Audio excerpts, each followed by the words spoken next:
berjamaah, kemudian kita lanjutkan dengan kajian rutin kita di tiap Selasa dan tiap Jumat.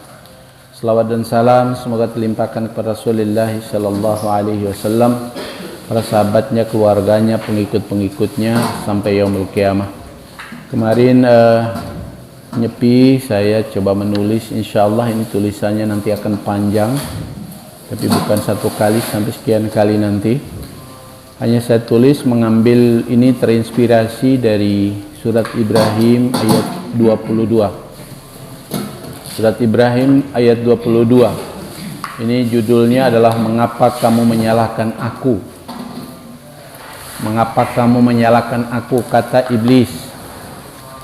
Jadi iblis itu adalah, kalau kita lihat, adalah kakeknya dari semua.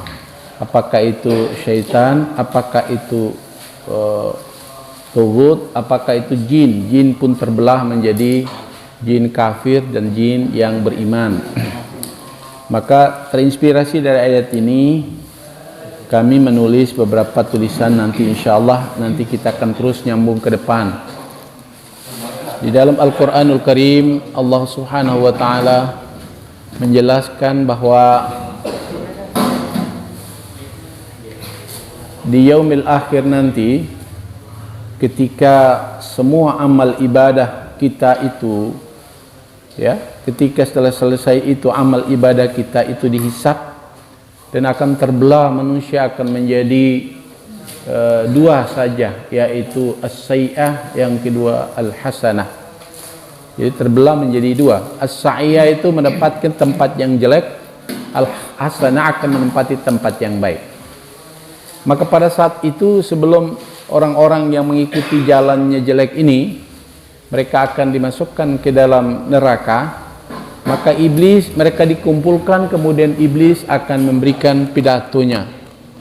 Pidato itu dijelaskan dalam Quran surat Ibrahim ayat 22. A'udzu billahi minasyaitonir rajim. Wa qala syaitan, dan berkatalah syaitan, ya, lamma qudiyal amru, setelah perkara-perkara itu diputuskan, innallaha wa'adal haqqa, sesungguhnya Allah, ya, menjanjikan kepadamu, wa'adakum wa'adal haqqa, dan dengan janji yang benar. Jadi kepada kalian dengan janji yang benar. Wa'adtukum fa akhlaqtukum, dijanjikan, dan aku juga berjanji kepada kalian, tapi janjiku itu bohong. Nah, jadi Allah juga memberikan perjanjiannya, janjinya, tapi manusia, jadi iblis juga berjanji. Tapi janjinya iblis, katanya, aku janji itu aku bohongi kalian. Wa maka nali alaikum min sultan, tidak ada bagiku atas kalian untuk kamu ikuti, ya, melainkan, ya, disebut dengan melainkan kekuasaan, tidak ada kekuasaan dariku. Nah, ini iblis menyatakan seperti itu. Aku juga janji kepada kalian itu mengikuti aku, padahal aku tidak punya kuasa atas kalian. Dilanjutkan dalam Al-Quran, inna wa'tukum fastah mulih. Jadi itu disampaikan, aku menyuruh kalian, dan aku menyuruh kalian, dan kalian turuti. Nah, ini jadi iblis mengajak kita, kemudian manusia-manusia itu mengikutinya. Fala tumuni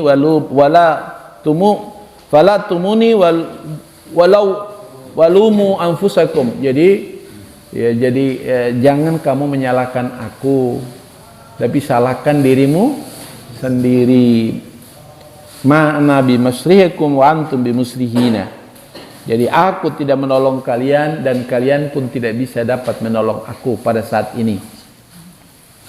Ya, jadi inni kafartum bima asraktum min qabl. Jadi sesungguhnya aku melarang kalian, ya, terhadap apa yang kalian lakukan, sekutukan sejak dari dahulu.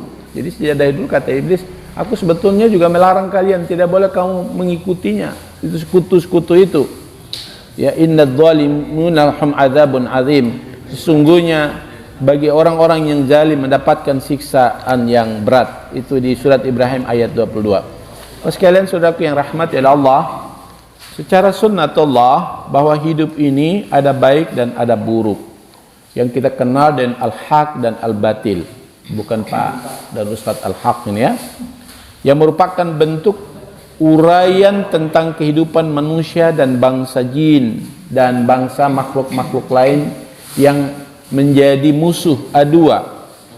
Ketika Allah memerintahkan iblis untuk sujud kepada manusia dan iblis enggan menyembahnya di Quran surat Al-Baqarah ayat 34, dan ingatlah ketika kami berfirman kepada para malaikat, sujudlah kamu kepada Adam, maka mereka pun sujud kecuali iblis. Aba wastakbar wa kana minal kafirin, dan iblis menolak, menyombongkan dirinya, dan dia termasuk golongan yang kafir atau tidak meyakini kebenaran yang disampaikan.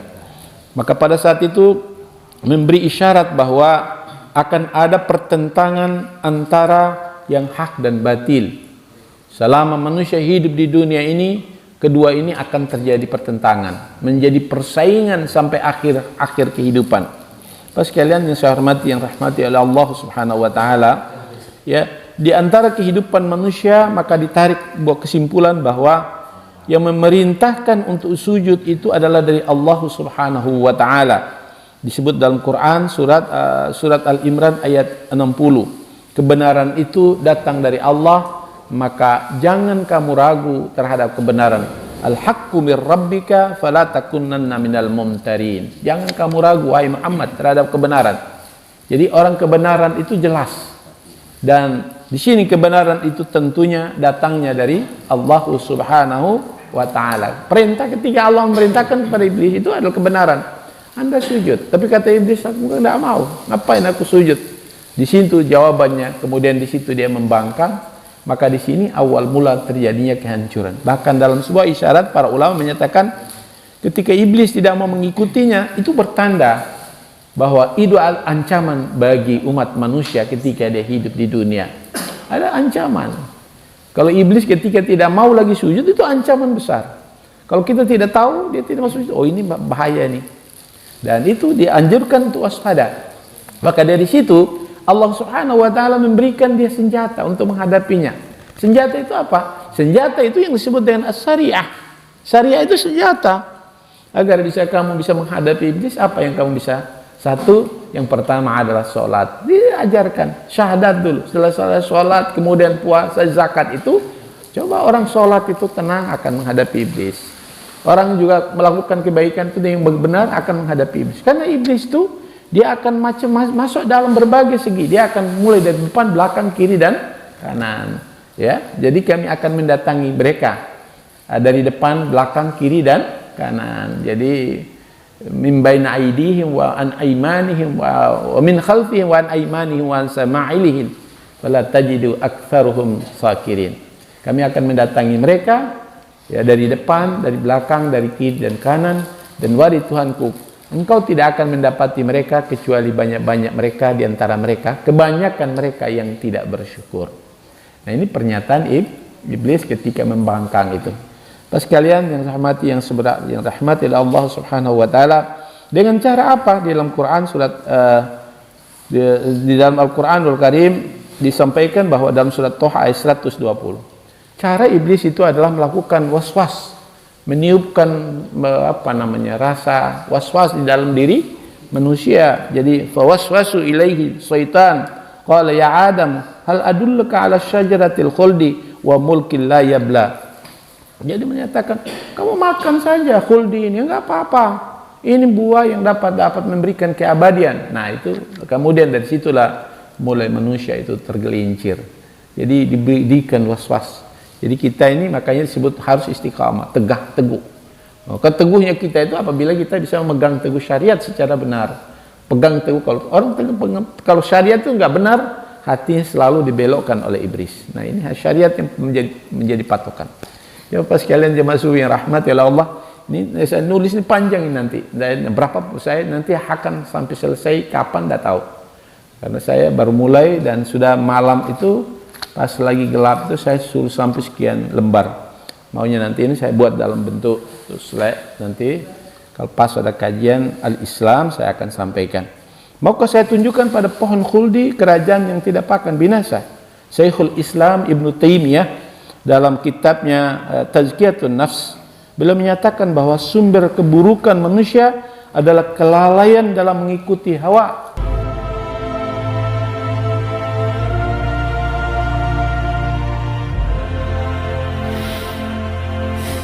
اللهم صل على سيدنا محمد وآله وسلم